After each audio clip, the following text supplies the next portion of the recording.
قالەمەڕە ئەو هونەرمەندەی لەسرە مەرگی شاخەمی گەورەی شمشاڵەکەی بوو. قالەمەڕە ناوی تەواوی قادر عەبدوڵڵا زادە لە ساڵی 1925 لە گوندی کولیجە سەر بە شاری بۆکان لەدایک بووە. باوکی نەبینیوە و لە تەمەنی 6 ساڵیە دایکی کۆچی دواییەکە. هەروەک خۆیڵێ تەواوی ژیانی بەنا ئارامی و برسێتی و چارە ڕەشی تێپەڕ کردووە. لەلایەن شێخ مەحەممەد شێخی بورهان لە ناوچەی مکوریان نازناوی قالەمەڕەی پێبەخشراوە بە هۆیەی قادری زۆر خۆشویستووە لەبەرەوەی مێرمناڵێکی زۆر لەسەرخۆ بووە.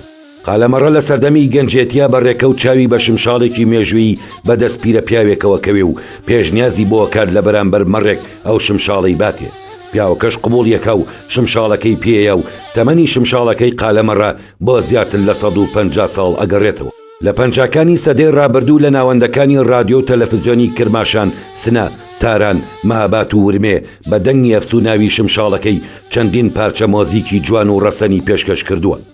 قالەمەڕە بۆ ماوەی چەندین ساڵێک گاوکاری هونەری هونەرمەندی بەتوانای کورد حەسەن زیرەکی کردووە و لە پێشکەشکردنی گۆرانیەکانیە بە ئامێری شمشاڵ یارمەتیەوە. لە ساڵانی 1945 بۆ 1946 پەیوەندی بە کۆماری مەهابادەوەکە و دۆستایەتیکی نزیکی لەگەڵ هەژار و هێمن مکوریانیا هەبووە. لە دوای لە سێدارەدانی قازی محەممەدی نەمر هانا بۆ ئەشکەوتی گوڵاڵابە، دواتر پەناباتە ماڵی عەبازاغای سەرکەپکان و ئەحمەد ئاغای کۆیە. لە ساڵانی 1967 بۆ 1968 ئەبێتە هاوڕێی مەلا ئاوارە، مەلا مەحمودی زەنگەنە و سولەیمانی موعینی.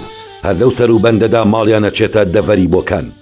تا ساڵی 1970 سەردەمی شۆڕشی گەلانی ئێران بەنهێنی لەگەڵ بزوتنەوەی کورد و حزبی دیموکراتی کوردستانی ئێرانە کاری کردووە. بۆ بخۆم بە قورئانی مەجید لە خوای بەرەژێر، لە خوای بەرەژێر، چون ئەوە خوا دروستیکردن و ڕازقی ڕزقیشمانە و ڕازقی زیندەگی و بوون و نەبوونمانە. دکتۆر قاسملو مامۆستا هەزار لە خوای نەبێت لە 100 تا سەری بەسەری ڕوویش هەردەم خۆشت دەوێت. گرنگی شمشاڵەکەی قالەمەڕە لە ئاستێکدایە کە پسپۆڕان و شارەزایانی بواری مۆسیقا وەک بلیمەتێک باسی قالەمەڕیان کردووە. مامۆستا ئەنوەر قەرەداخی دەربارەی قالەمەڕاڵێت پەنجەکانی مامەقالە پەنجەیەکی کوردی ڕەسەن پەنجەیەکە کە کەم کەس هەیە بەم شێوازە بتوانین دەستی بۆ درێژ بکەین و زۆر پێویستێ ئێمە بەو پەڕی ڕێزەوە و بەو پەڕی گەورەیەوە بڕوانینە مامەقالە. ئەزمموی ژیانی ئەو بکەینە نووسراوێک لە کتێبەکانە بڵاوی بکەینەوە تانەوەکانی داهاتوومان دایان ماستەرنامە و دکتۆرای لەسەر بنووسن. مامۆستا ئەنجیمسە گرمە لەسەر هونەری قالەمەڕاڵێ. قالەمەڕە شمشاڵژەنێکی بەتوانە و لێهاتووە. شارەزایەکی زۆری لە مۆزیکی کوردیا هەیە. ئەتوانم بڵێم لوتکەی ژەنینی ئامێری شمشاڵ لە مۆزیکی کوردیا لە ژەنینەکەی قالەمەڕەدایە. هەروە ئەتوانم بە حەسەن زیرەکی بەناوبانگی بەراورد بکەم و بڵێم ئەگەر حەسەن زیرەک بەتواناترین و بەناوبانگترین گۆرانی بێژی میلی مۆزیکی کوردی بوو بێ، ئەوە قالەمەڕەش بەدڵنیاییەوە باشترین شمشاڵژەنی مۆزیکی کوردی سەدەی 20ەمە. مامۆستا حسێن یوزەف زەمانی مۆزی زیانی بەناوبانگ دەیانجار لەسەر هونەر و بلیمەتی قالەمەڕە قسەی کردووە. لە نێو هونەرمەندانی ئێران هونەرمەند قالەمەڕە بە نازناوی گەنجینەی گەڕۆک ناساوە. ئەمەش بەهۆیەوەی کەم بلیمەتە وەکو گەنجینەیەکە کە پڕە لە مۆزیک و بەیت و حەیران و لاوک و مەخاماتی ڕەسەن و فۆلکلۆری جوانی کوردستان. قالەمەڕە لە ماوەی کاری هونەریە لە زۆربەی فیستیڤاڵ و بۆنە گرنگەکانی بواری هونەری مۆزیک لە وڵاتی ئێرانە بەشداری کردووە.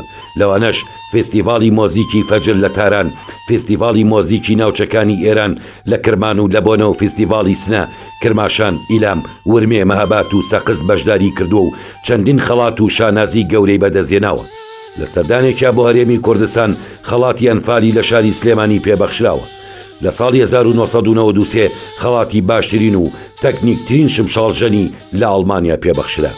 هونەرمەند قالەمەڕە لە 21 ئایاری 2009 لە تەمەنی 84 ساڵیە بەهۆی نەخۆشیەکی درێژخایەن لە ماڵەکەی خۆی لە شاری بۆکان کۆچی دوایی کرد.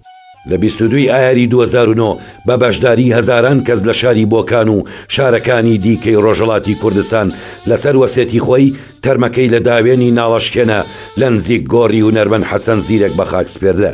قالەمەڕە لەسرە مەرگی شاخەمی گەورەی شمشاڵەکەی بوو و بە پێی وەسێتی خۆی لە پاش مەرگیە بێت شمشاڵەکەی لە مۆزەخانەیەکی هەرێمی کوردستان وەک میراتێکی کلتوری و هونەری بپارێزرێت.